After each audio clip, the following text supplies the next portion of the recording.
Why do we have to fight?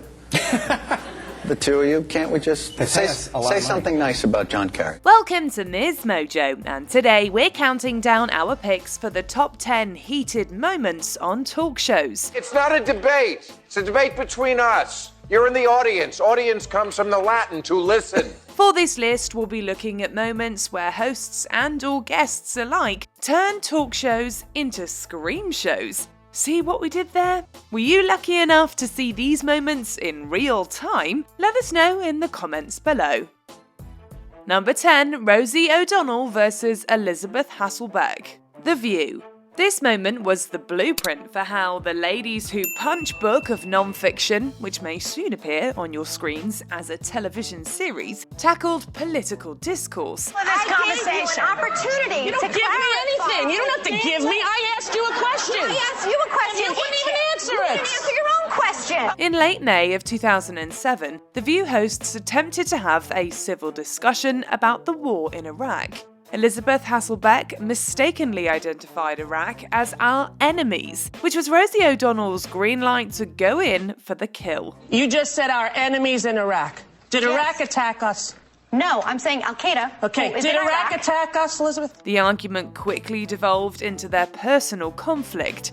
It turned out that O'Donnell was upset that the former Survivor contestant didn't defend her against the merciless attacks she received from certain media. I asked you if you believed what the Republican pundits were saying. Did I say yes? You said nothing, and that's cowardly. No. O'Donnell left the show shortly after the altercation aired.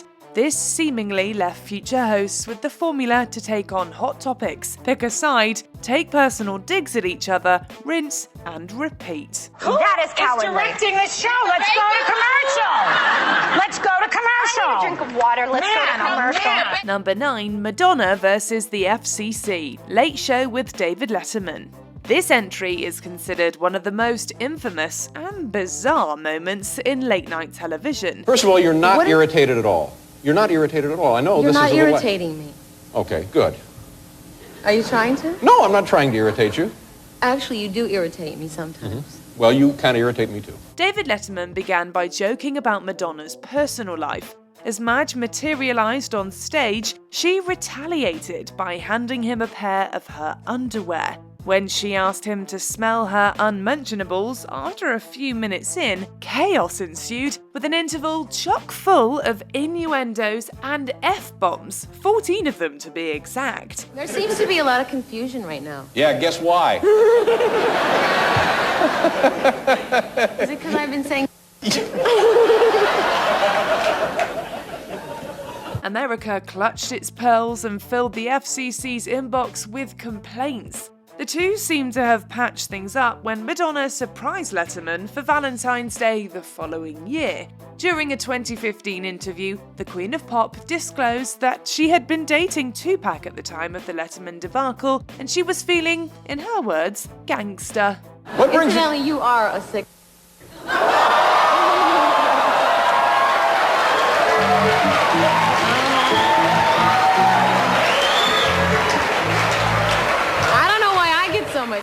Number 8, Cameron versus Bill O'Reilly, the O'Reilly Factor. The arguably meme-worthiest moment on our list features the diplomats Cameron and Bill O'Reilly. The latter's talk show, The O'Reilly Factor, invited record producer Damon Dash and rapper Cameron to spar with an elementary school principal over the lyrical content of their music. You've already stated that they don't know your story because you're a CEO, and I agree. But see, you don't promote that, and your company doesn't promote that. They promote the four-letter words. We don't promote entrepreneurship. We don't promote positive and ownership. The discussion quickly gets heated, with host O'Reilly seeming unable to let things naturally progress, and heavily implies that Cameron's music is causing kids to go down a path of criminal behaviour. The rapper hilariously shoots back with the now iconic phrase. Hey, you mad? Where'd you start? Current affair, right? No, wrong. Well, you faked the lie. I got dirt on you, doggy. Cameron, I'm gonna get at you in a minute. Cameron later admitted that his publicist had briefly informed him of the harassment claims against the culture warrior, Those same claims eventually led to the cancellation of O'Reilly's beloved Fox News program. All right, We're done for the night. If he needs you to come in, Holler at us. right? Diplomat Records will come speak to his kids. All right, Purple let- Haze, thank you. February Thank you. 17th. Go Let get Mr. it. Dash wrap it You're up. done for the night. Number 7, Katie Hopkins versus Holly Willoughby. This morning. What's in a name? Apparently quite a bit, including telling us what class someone belongs to, at least according to far-right commentator Katie Hopkins. You judge children Yes. on their names. Yes, Holly. Yes, I do that, Holly, It's because extraordinary. The topic du jour was parenting. Holly Willoughby, who's typically bright and cheerful, was quick to point out Hopkins' hypocrisy on This Morning. Hopkins argued that she wouldn't let her children mix with those who have the names that are common amongst lower class people. There's a whole set of things that go with children like that are quite a disruptive influence in school, and that's why I don't like those kind of children. She then doubled down to express her disdain for geographical names. The argument climaxed, though, when it's revealed that one of Hopkins' children is named, wait for it, India. That's because it's not related to a location. That's because it's India related isn't to a a family. location? No. We're talking about education? It's that impressive self-unawareness that makes her the perfect target to be pranked by a YouTuber, however. In 2020, she was flown to Prague to be given a prestigious fake award. Because she has freedom of speech. But so do I. So I used it to combat her spreading of hatred by playing on her ego and making her look a little bit silly. Number 6, Ellen DeGeneres versus John McCain. The Ellen DeGeneres Show. She has spent almost 2 decades entertaining America with her bubbly talk show.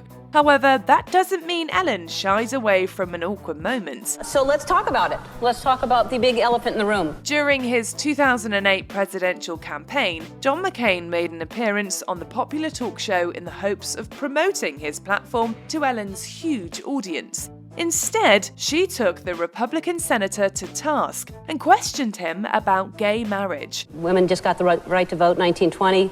Blacks didn't have the right to vote till 1870, and it just feels like there's this old way of thinking that we are not all the same. We are all the same people, all of us. Staunchly opposed to the union, McCain was clearly uncomfortable. For our younger viewers, gay marriage had not been legalized and was still an explosive topic, especially during a presidential election. In true comedian fashion, Ellen relieved the tension by asking McCain if he would be willing to walk her down the aisle. The joke was received with a mostly convincing chuckle. Well, my hope is someday it won't be called a contract, it'll be called marriage. But anyway, so... Number 5, Bill Maher versus Truthers. Real Time with Bill Maher.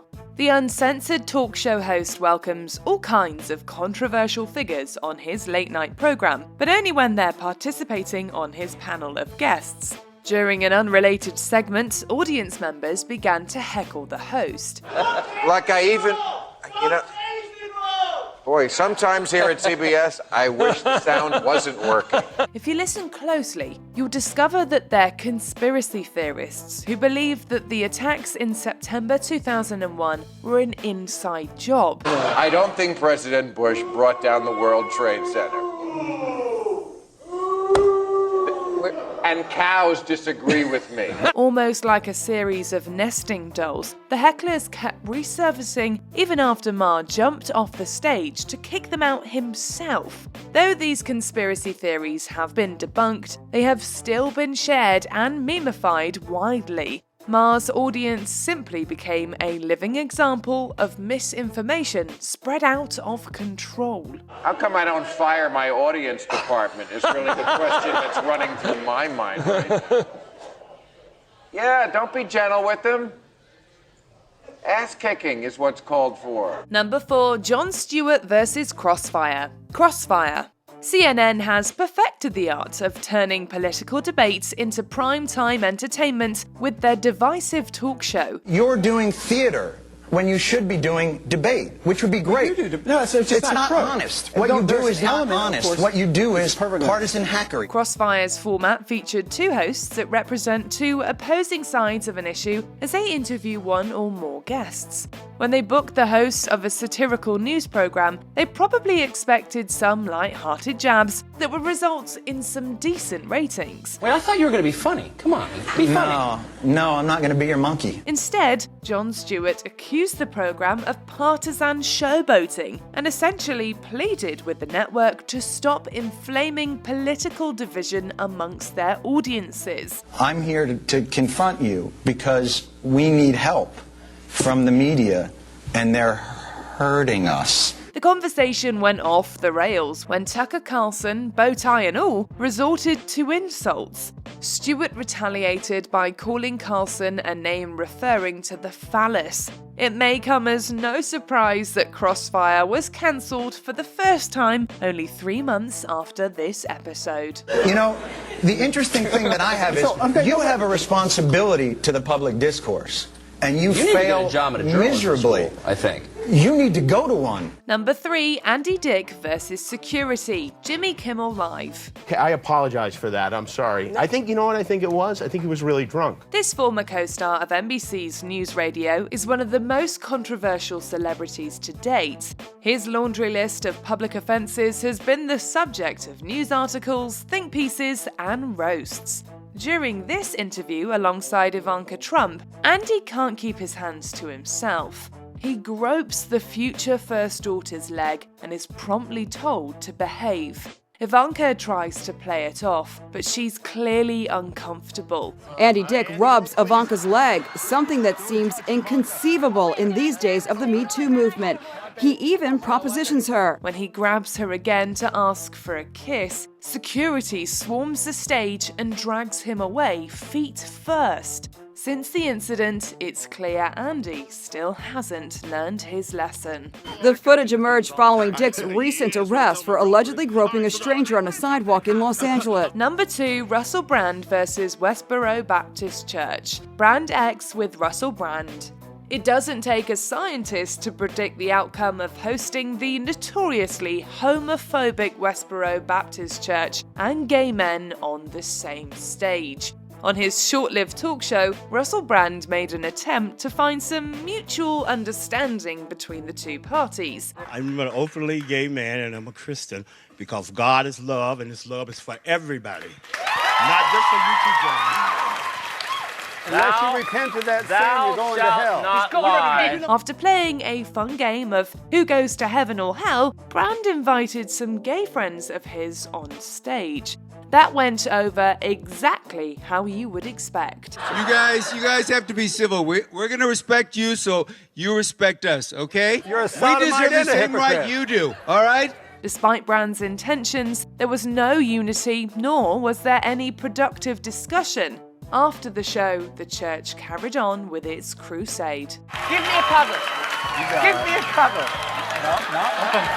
Before we continue, be sure to subscribe to our channel and ring the bell to get notified about our latest videos. You have the option to be notified for occasional videos or all of them. If you're on your phone, make sure you go into your settings and switch on notifications. Number 1, Geraldo Rivera versus Angry Mob, Geraldo. Before fistfighting was a regular occurrence on shows like Jerry Springer, this was a groundbreaking moment for daytime television. All of the shows are very, very different, the successful ones, and there's a reason for that because the host is very different and they're very unique. During an episode that featured white supremacists and a black civil rights leader, Roy Innis, things got heated when racial slurs were tossed around. Sit down, man. Hey, come on. You gotta be kidding. You gotta be kidding. You gotta be kidding. Hey, hold it. Hold it. Soon after, chairs were also being tossed around as the stage became a brawling mess and Rivera received a broken nose. As a former amateur boxer, that did not faze him and he continued with the program. Only slightly the worse for the wear. We're back. The skinheads have been, the racist skinheads have been cleared out of the building. For the viewers, it was shocking to see such a raw portrayal of racial tension in America. This moment helped earn his show the title of Trash TV. Do you agree with our picks? Check out this other recent clip from MsMojo. And be sure to subscribe and ring the bell to be notified about our latest videos.